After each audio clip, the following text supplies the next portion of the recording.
Alléluia. Afin que quiconque croit ne périsse point, mais qu'il ait la vie éternelle. Dieu n'a pas envoyé son Fils dans le monde pour qu'il juge le monde, mais pour que le monde soit sauvé par lui. Amen. La pensée de Dieu centrale. J'ai parlé avec Jimmy. Il a fait 278 doctrines, Jimmy.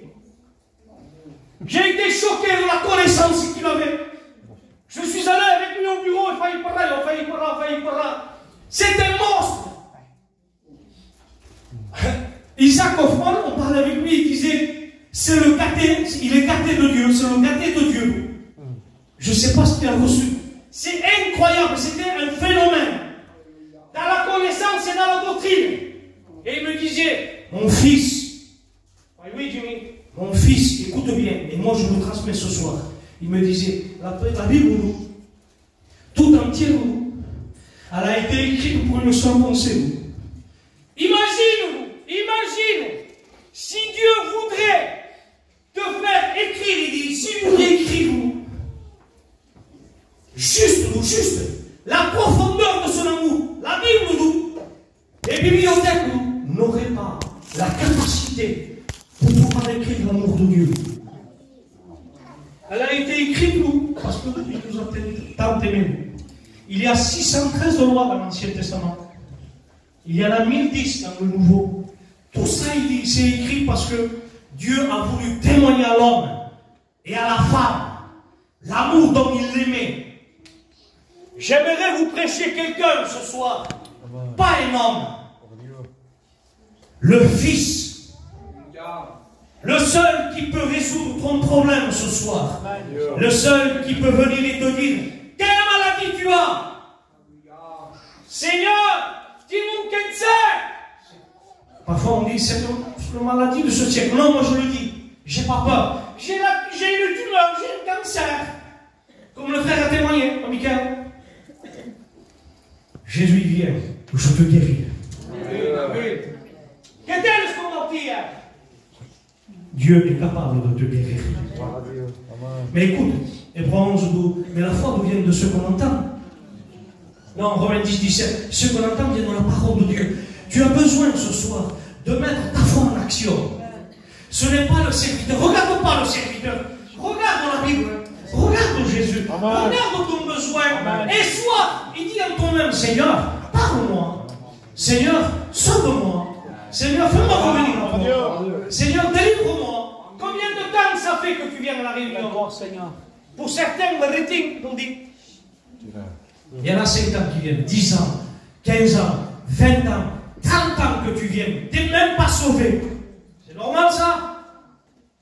En principe, tu devrais presque être un des premiers évangélistes, je ne parle pas de ministère, pour témoigner dans le monde entier. Ça fait 30 ans que tu viens, tu n'es pas converti, c'est normal ça? Et à chaque fois, on trouve des problèmes. Ah, tu sais, moi, j'ai pas d'argent. Ah, tu sais, moi, j'ai un problème. Ah, tu sais, je n'ai pas de comme voyons. Ah, ma calangagna, on peut être un passage. Et vous savez, hein. Et on est habile. Quand on veut mentir, on est habile. Je vous le promets. Et là, faisons une manière, sous. Pas de choc. Et comment je vais faire, moi? Là, vous comprenez? Et ce que tu as été, vous comprenez? Arriverez pas, je comprends. Et ouf, franchement, que je te dise, tu connais toi plus que nous les pasteurs. Tu es capable de dire, lui, il a le ministère. Lui, il n'a rien de Dieu. Lui, il sait prêcher. Lui, il a de la connaissance. Tu es capable de le dire. Mais à quoi ça sert si tu n'acceptes pas Jésus dans ton cœur? À quoi ça sert d'avoir toute cette théologie, cette connaissance, un cerveau à 3 étages, connaître tous les pasteurs, connaître toutes les pensées, connaître tout, t'as pas Jésus le principal. Dis la connaissance, laisse la connaissance de côté. As-tu Jésus? Non, tu vas en enfer. Il est cru? Non, je ne suis pas cru. Je suis biblique, hein. As-tu Jésus? Non, tu vas en enfer. J'aimerais vous parler du Fils. Pourquoi le Fils? Pourquoi Jésus? Parce que Jésus, il est l'apothéose dans la Bible. Jésus, il est le seul qui peut te guérir. Il est le seul qui peut te faire revenir à Dieu. Il est le seul qui peut parler à ton cœur. Il est le seul qui peut te donner la vie. Jésus lui-même dira, je suis le chemin, la vérité et la vie. Nul ne va au Père s'il ne passe par moi. Chacun, on veut passer par autre chose nous, pour avoir la vie. C'est impossible. Tu ne pourras pas avoir la vie si tu n'as pas la vie qui est Jésus. Des gens veulent la paix, mais ils ne passent pas par le prince de la paix. Ésaïe chapitre 9, verset 5. On l'appellera admirable, conseiller, Dieu puissant, Père éternel et prince de la paix. Tu veux la paix sans passer par le prince de la paix. Tu veux la joie sans passer par le prince de la joie. Mais c'est impossible. Comment veux-tu avoir la paix sans avoir Jésus? Tu l'auras pour un temps, un dance. Comme le 6, le 7.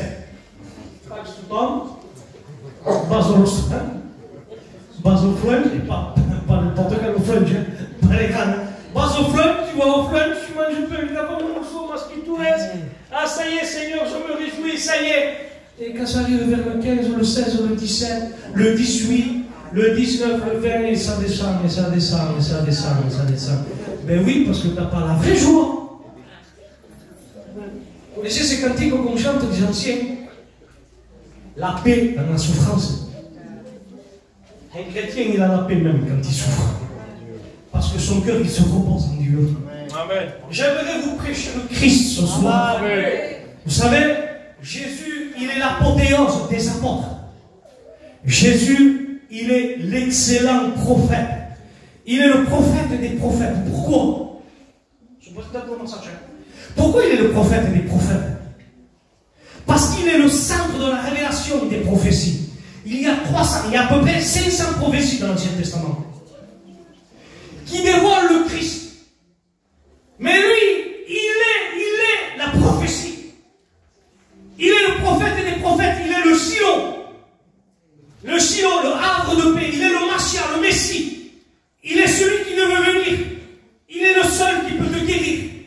Écoute, dans la Bible, je crois, dans Ésaïe, je crois qu'Ésaïe l'a prophétisé 80 fois. Jésus, vous savez combien de fois il a prophétisé? Il est le seul qui a prophétisé le plus dans la Bible. Jésus a prophétisé 120 fois. C'est Jésus. Il est l'excellent prophète. Il est le souverain sacrificateur, roi des rois, seigneur des seigneurs. La mort, Satan, le péché, l'infirmité, qui que tu sois, quoi que tu veux, n'importe quel démon, il y en avait un à un moment donné entre 3 et 6 000 démons, quand il le voit de loin, il court, il se prosterne devant Jésus. Il n'y a rien qui peut résister à Jésus. Écoutez, j'aimerais faire une lecture. Dans l'évangile de Marc, dans l'évangile synoptique, écoutez, au chapitre 10, au verset 46, il dira ceci. Ils arrivèrent à Jéricho, et lorsque Jésus en sortit avec ses disciples, une assez grande foule, le fils de Timée, Bartimée, mendiant aveugle, était assis au bord du chemin.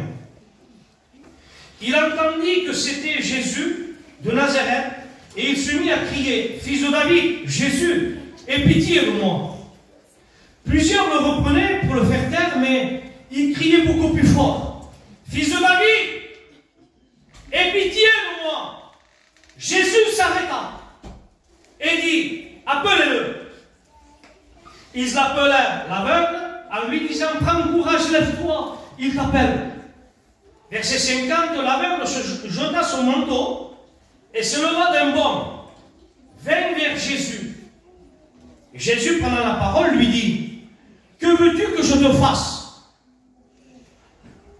Et Bartimée répond, « Rabboni !» lui répondit l'aveugle, « Que je recouvre la vue. » Et Jésus lui dit, « Va, ta foi t'a sauvé. » Aussitôt il recouvra la vue et suivit Jésus dans le chemin. Amen. Quelle merveilleuse lecture. Quelle est belle cette lecture. J'ai vu tout le message de Dieu. qu'elle est belle. Ici, on voit quelque chose de très simple. Un aveugle, la Bible ne le dit pas. Est-ce qu'il a été né aveugle? La Bible ne le dit pas. On sait une seule chose, c'est qu'il était aveugle. Il avait un nom. Il s'appelait Bartimée. Vous savez qu'est-ce que ça veut dire, Bartimée? Bartimée, ça veut dire fils de l'honneur, en grec. Bartimée, fils de Timée. C'est-à-dire que son père s'appelait Timée. Et Timée, vous savez qu'est-ce que ça veut dire? Hautement estimé. C'est-à-dire que son père, à Jéricho, était quelqu'un qui était hautement estimé, quelqu'un d'important. Oui, mais tu peux avoir le père que tu veux. Si tu vis dans le péché, même si tu t'appelles Bartimée, fils de l'honneur, j'ai été une fille, moi. J'ai été un garçon, moi, qui faisait l'honneur de mon père et de ma mère. Ah bon? Oui, je faisais l'honneur de mes parents. Oui, mais lorsque le péché t'atteint, tu t'appelles plus fils de l'honneur. Femme, tu n'as plus cet honneur. Le nom change. Et il prend ton nom, prend le nom du péché que tu es en train de commettre. Je ne sais pas si vous l'avez remarqué ça. Quand quelqu'un se drogue souvent, il se drogue. Quand on passe une motoriste, vous savez, nous, qu'est-ce qu'on dit? C'est malheureux. On ne veut pas le dire parfois, mais on n'a pas le nom. Mais nous, on sait pourquoi ils viennent. C'est malheureux. Je vous demande pardon. Parce qu'il va un peu vite. Oh! Et l'autre, il me dit non, c'est un drogué. C'est un drogué. Oui, parce que quand on touche au péché, quand on est attaché au péché, lorsqu'on est lié au péché, le péché te change le nom. Tu changes le nom. Quand quelqu'un ne fait que boire, et à chaque fois il est saoulé, il se saoule, à la fille d'Ouest. Moi, ma femme, un grand-père, on couche Brucho. Il s'appelle Poulet, normalement. Mais pourquoi on l'appelle Brucho? Pourquoi? Parce qu'à l'époque, avec quelqu'un, je ne dis pas qui c'est, il faisait que boire.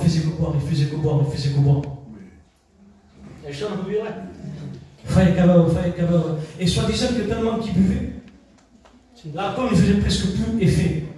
Il buvait avec quelqu'un, et les deux buvaient, jusqu'à ce que l'alcool ressorte. Il faisait ça, on sortait. Ils étaient remplis d'alcool. Et l'alcool faisait rien. Ils prenaient une cassette, avant une cassette à l'époque, Et le péché a changé le nom. Brocho. Je te le promets que le péché change ton nom.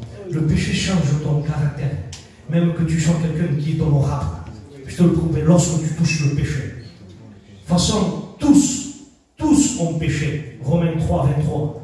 Ils sont privés de la gloire de Dieu. Lorsque tu es né dans le péché, disait David.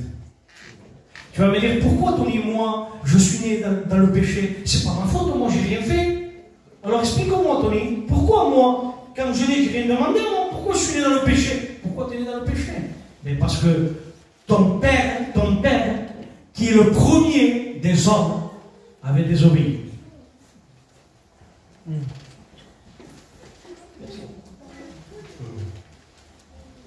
Adam, le premier homme, a péché. Et lorsqu'il a péché, son péché s'est étendu sur tous les hommes. Et le péché, la mort. Tu vas me dire, mais moi je suis pas d'Adam. Si tu viens d'Adam. Pourquoi? Mais parce que regarde ta vie, tu vis dans le péché.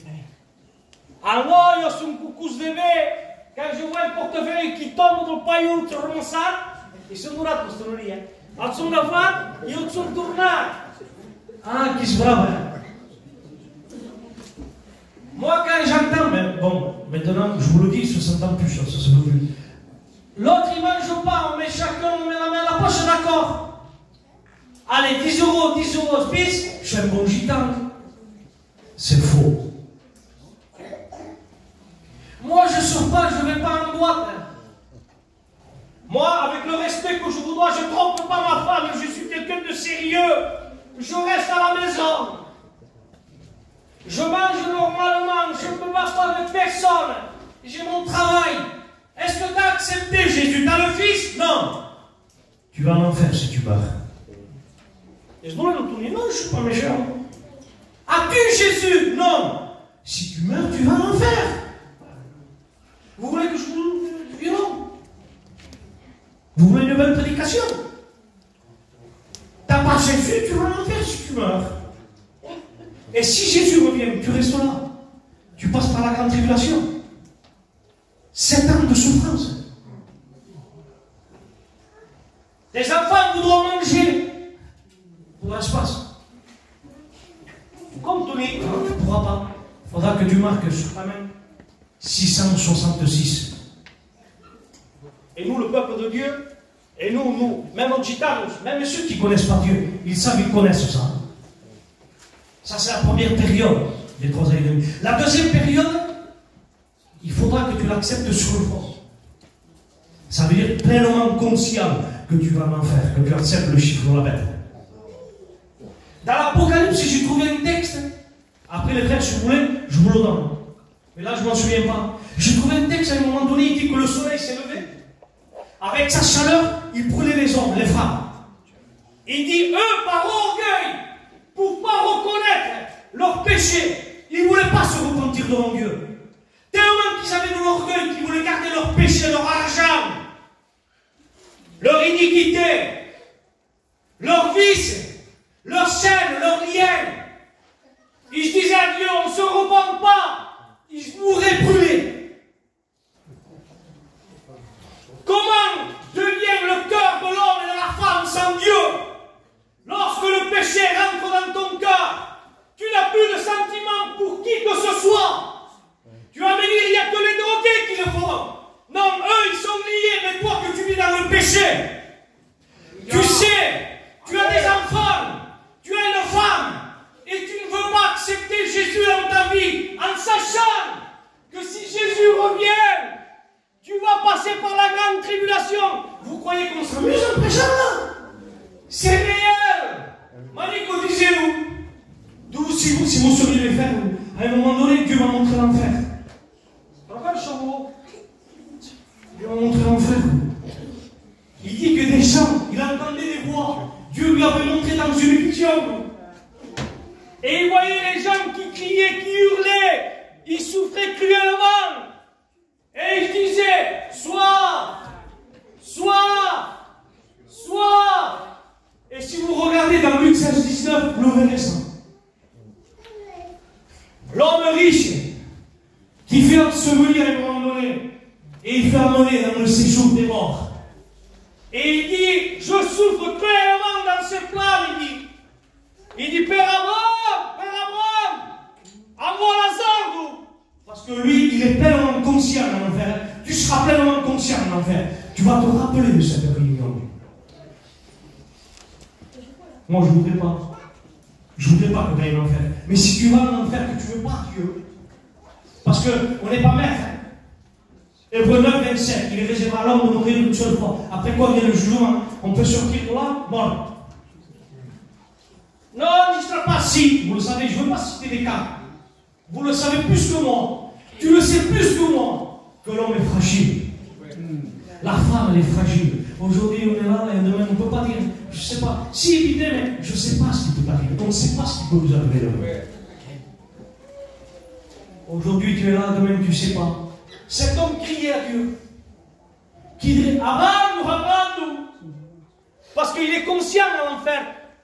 Ça la contient. Et il crie, Père Abraham, envoie Lazare à la maison de mon père, car j'ai 5 frères, qui aillent nous attester ces choses sont réelles, où je souffre. Il souffrait de quoi? Il dit, Père Abraham, dis à Lazare qu'il trempe le bout de son doigt et qu'il vienne rafraîchir ma langue. Vous savez qu'est-ce que ça veut dire ça? Il ne voulait pas de l'eau pour d'ouvrir, lui.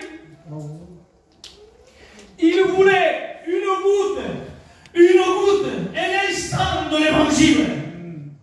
Il voulait une goutte de l'évangile pour que sa langue soit déliée et pour que Dieu lui permette de dire Je me repens, Seigneur, je te demande pardon pour qu'il soit sauvé et qu'il sorte de ses flammes. Le père Abraham répondit à l'homme riche, il dit, entre moi et toi, il y a une grande abîme. Tous ceux qui sont vers toi, ils ne peuvent pas venir ici. Et tous ceux qui sont ici ne peuvent pas aller vers toi. Père Abraham, envoie-le Lazare, envoie-le, qu'il atteste ces choses, ce souffle-là. Je ne veux pas qu'il vienne ici, nous. Ils ont la loi et le prophète, qui les écoutent et qui pratiquent, nous. Et lui répond, non, Père Abraham, nous.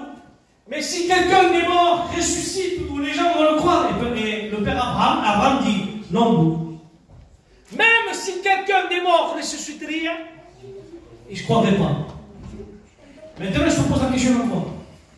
Toi qui ne connais pas Dieu, combien de fois tu as vu des miracles? Ah, c'est bisous, le dit. Oh, Michael, dis que t'as Michael. Lève-toi, s'il te plaît. Michael, vous le voyez? Et c'est pas un miracle, ça? Il avait une tumeur, un cancer. Quand je suis allé le voir, tu te rappelles? Il y avait son frère, Junior. Tu te rappelles, Junior? Je monte en haut et il y avait José. Et il y avait José dans tout ça. Il m'a fait ton lit, je te le promets. Si tu vas en haut, comme mon neveu il est guéri, je donne mon cœur à Dieu. Fais attention, je ne fais pas différent. Parce que Dieu est capable, enfin, il ne défie pas Dieu. Tu vas te tromper, frère. Sur le corps, tu racontes, je monte en haut, les frères ils ont pris. Frère Michael, ça se roule. Et lui, il me regardait, mais un peu, il regarde un peu. Il a comme ça, il était fatigué. Et moi, je suis presque désespéré. Bon, normal, c'est normal. C'est normal, Achille. Enfin, ça se roule. Enfin, je te le dirai pas, ça fait journée de te le dire. J'ai peur de moi. Et je lui ai dit même des choses à Junior en cachette dans l'ascenseur que je révélerai plus tard aux frères de ce que Dieu m'a montré pour lui. Écoutez les frères, les sœurs, ça va vous. Je descends en bas, je vois José, je vais être clair. Ton neveu sera guéri. Quel est le Chocodo, si, il tu choqué. Voilà. Et je suis parti. Et j'ai dit. Il est là. Et la question de plus. On dit. Un couple long là, en Moro, dans Toto, à l'époque, il était à Perpignan. Écoutez, il va à Perpignan, il allait pour prier pour quelqu'un qui était malade, gravement malade, il va là-bas. Et quand il va là-bas, les gens, les gitans s'approchent de lui, ils disent, Moro, c'est fini. Pourquoi c'est fini? J'ai fait toute cette route pour rien, Moro. Il va, non, c'est fini. Il est mort, il a la mort. Ah, il a la mort aussi. Moi j'y vais. Non, Moro, non. Non, il va pas. Il va pas, il a la mort. Il se mort, il est mort. Ils sont en train de faire le papier là aussi, il est mort. Où il est où? C'est où ça pour la mort? J'y vais, moi. Dieu m'a dit qu'il va le ressusciter. Mais certains de nous qui avaient voulu, on avait peur. Que fois? On va se faire tuer. Moi, je vais rester là, c'est moi tout seul. La famille est pleine de gens, plein de gens. Ils te disent, ils rentrent dans la morgue, je vous le promets. 20 minutes après, 30 minutes après. Ils ne sont pas venus à ma machine. Ils ne sont pas venus. Le Dieu de mort, où il faisait. Le Dieu de mort, nous. Regardez ce qu'il a fait, nous. Les gens pleuraient. Certains sont convertis. Mais presque la plupart, ils n'ont pas accepté Dieu. Ils ont vu la résurrection. Et alors, même si quelqu'un est mort ressuscite, ça va se passer. Tu sais pourquoi? Parce que tu veux garder ton péché. Écoutez, lorsque Jésus va à Jéricho et quand il sort de Jéricho, il sort avec une foule. Pas américain, mais mon pasteur pour Jésus. Il sort avec une foule. Et quand il sort avec la foule, parce que cet homme-là, Bartimée, c'était un homme aveugle, mais par rapport à la loi, écoutez, par rapport à la loi, vous le verrez, c'est dans Deutéronome 28 et verset 28. À un moment donné, cet homme était aveugle, mais par rapport à la loi, tout le monde disait que c'était vis-à-vis du péché. Quand quelqu'un devenait aveugle, c'était parce qu'il avait péché désobéi à Dieu. Et si vous notez, regardez, hein, Deutéronome 28, verset 15. Regardez, je vais faire vite. Je vous prêche la Bible ce soir. Je ne veux pas prêcher autre chose que ça. Deutéronome 28, verset 15.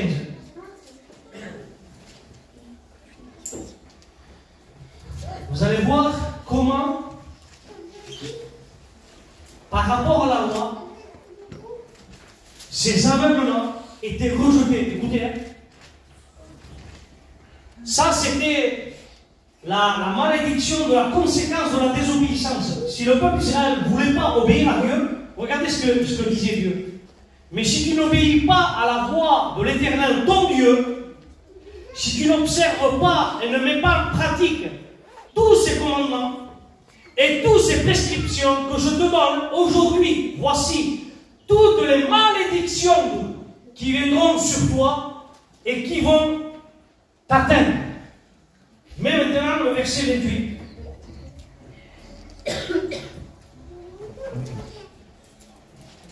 L'Éternel te frappera d'un délire,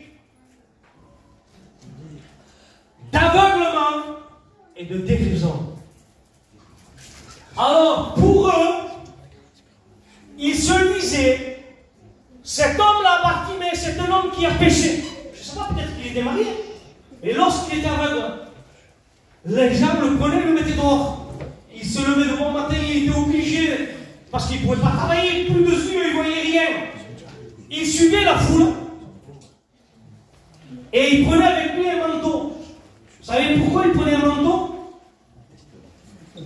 Parce que quand il suivait la masse, les gens, lorsqu'ils sortaient de Jéricho, une ville de palmiers, une ville de richesse, une ville qui était grande, belle, une belle ville, où il y avait le commerce, où il y avait de l'argent, des hommes très importants, à Jéricho, la ville des palmiers.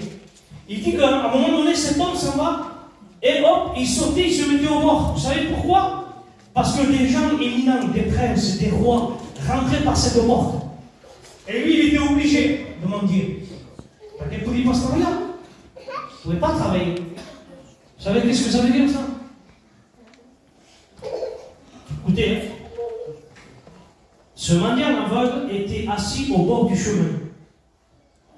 Écoutez, ça veut dire que la foule, c'est la signification des péchés, ça. C'est la signification des démons. C'est la signification du monde. Par le courant de ce monde, il était amené, lui. Il croyait d'être quelqu'un.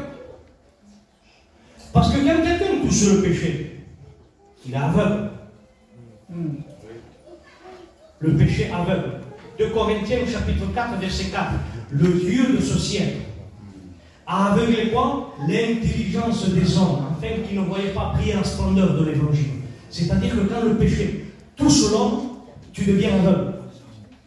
Mais lui, regardez, il est aveugle, il s'est laissé emporter par la foule. Et c'est quelqu'un coucous, par dit, Satan, il veut te lever, il te donne du domaine, vas-y, il t'ouvre des portes. Et lui, il se croit maître, il se croit avoir des amis, il se croit qu'avec l'argent, il va s'en sortir. Il se croit qu'avec le péché qu'il fait, il va s'en sortir. Écoutez.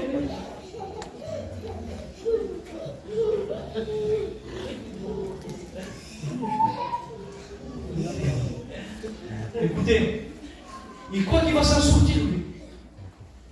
Alors, il suit la masse, il suit la foule. Oui, mais il le laisse au bord du chemin. Vous savez que ça veut dire presque au bord de la dépression, au bord du suicide. Combien de fois la pensée t'est venue et tu t'es dit, c'est quoi la vie? Manger, une rase à la domestique, je fais une braise, une grillade, je mange, je m'assois, je regarde la télé, je vais dans le télévision, dormir, dans ma tour en joie, et ça cabestie. Quand tu chantes, cabestie, caille le mot.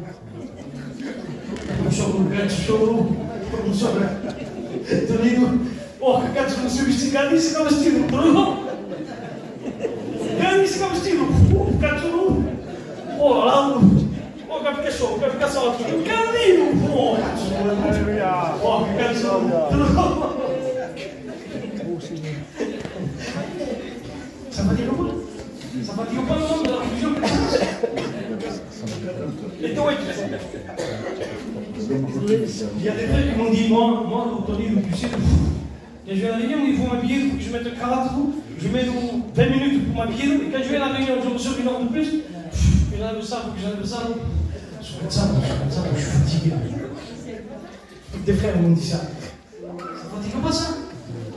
Et si tu veux, tu vas. C'est pas mieux. On va juste. C'est un peu cas, ça. Mon agent. Mon loy, Isaac. Mon mani. Espero vai para cá. Exemplo de pé. E é Jesus. Espero que nós tem quantos milhões grandes. Ça passe. Je sais pas. Ça peut dire, on passe comme.